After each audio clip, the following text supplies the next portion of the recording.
is very good. I'm impressed by the depth of the discussion in Ireland and the understanding of complex economic financial sector issues which is revealed by looking into the Irish press, looking into the discussion, but also when I come from the airport with a taxi driver, they are often very well informed, I must say, very well informed. So I think that is a good sign that here we have an open discussion. It's a difficult adjustment process, but there is an open debate, and there's a debate where economic arguments play an important role, and I think that is how it should be.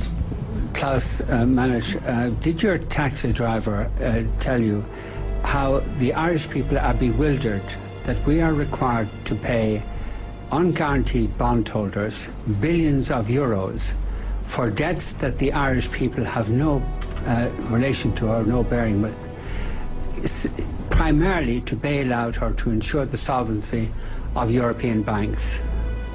And if your taxi driver asked you that question, or if the taxi driver had asked you that question, what would have been your response? That's my first question.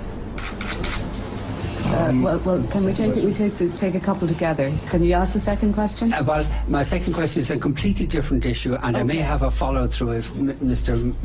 Masters doesn't answer the question in a way that would illuminate the taxi driver's understanding of all this.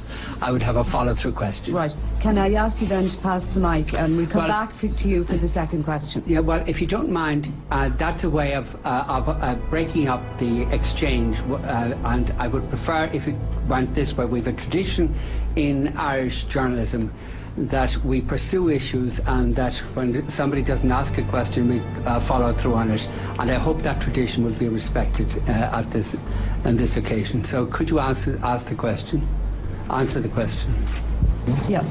Mr. Vincent, I have answered a very similar question of you. I think it was 2 reviews ago. You addressed the question. You addressed the question previously. I addressed the question. Yes. I answered it.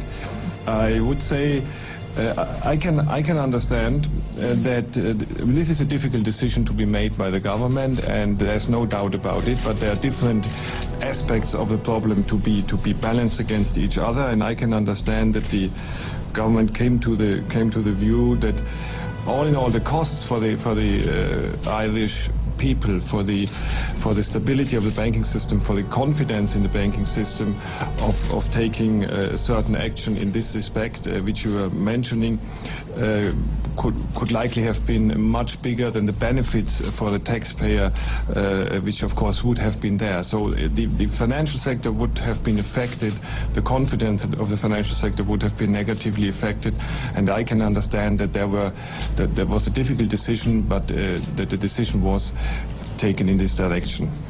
Yeah, that doesn't address the issue. We are required to pay in respect of a defunct bank. There's no bearing on the welfare of the Irish people at all. We're required to pay in respect of this defunct bank billions on unguaranteed bonds in order to ensure the health of European banks.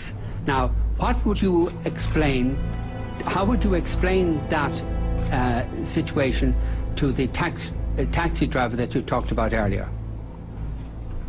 I think I have addressed the question. No, you haven't addressed the question, because you've referred to the viability of the Irish financial institutions. This financial institution I'm talking about is defunct.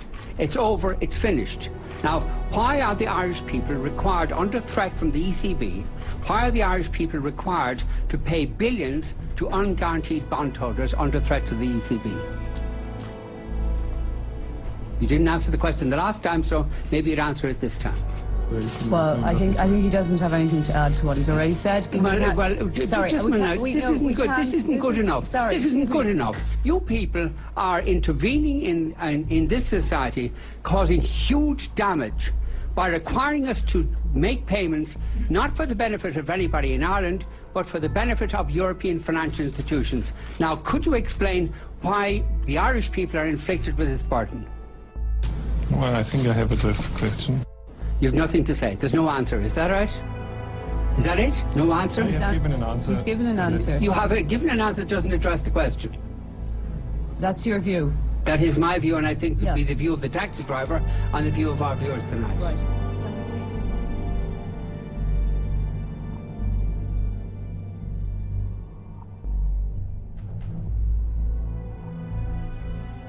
Go!